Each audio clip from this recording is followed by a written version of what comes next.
Section 123. Duty of the Saints in relation to their persecutors, as written by Joseph Smith the prophet while a prisoner in the jail at Liberty, Missouri. This section is an excerpt from an epistle to the church dated March 20th, 1839. See the heading to Section 121. 1 through 6. The saints should collect and publish an account of their sufferings and persecutions. 7 through 10. The same spirit that established the false creeds also leads to persecution of the saints. 11 through 17. Many among all sects will yet receive the truth.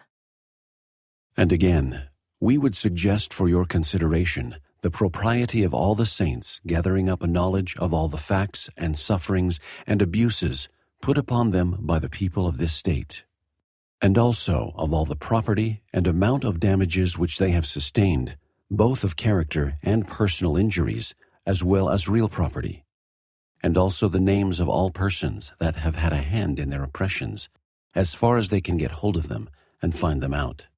And perhaps a committee can be appointed to find out these things, and to take statements and affidavits, and also to gather up the libelous publications that are afloat, and all that are in the magazines, and in the encyclopedias, and all the libelous histories that are published, and are writing, and by whom, and present the whole concatenation of diabolical rascality and nefarious and murderous impositions that have been practiced upon this people, that we may not only publish to all the world, but present them to the heads of government in all their dark and hellish hue, as the last effort which is enjoined on us by our Heavenly Father, before we can fully and completely claim that promise which shall call him forth from his hiding place, and also that the whole nation may be left without excuse before he can send forth the power of his mighty arm.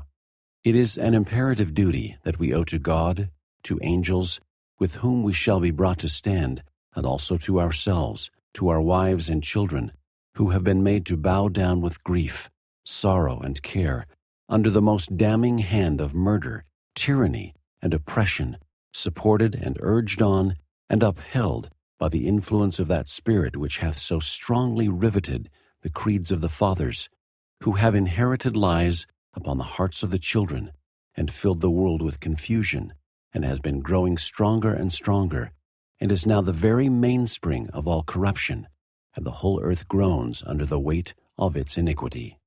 It is an iron yoke. It is a strong band.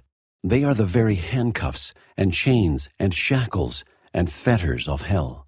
Therefore, it is an imperative duty that we owe not only to our own wives and children, but to the widows and fatherless, whose husbands and fathers have been murdered under its iron hand, which dark and blackening deeds are enough to make hell itself shudder, and to stand aghast and pale, and the hands of the very devil to tremble and palsy.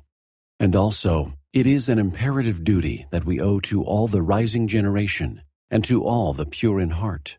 For there are many yet on the earth among all sects, parties, and denominations, who are blinded by the subtle craftiness of men, whereby they lie in wait to deceive, and who are only kept from the truth because they know not where to find it.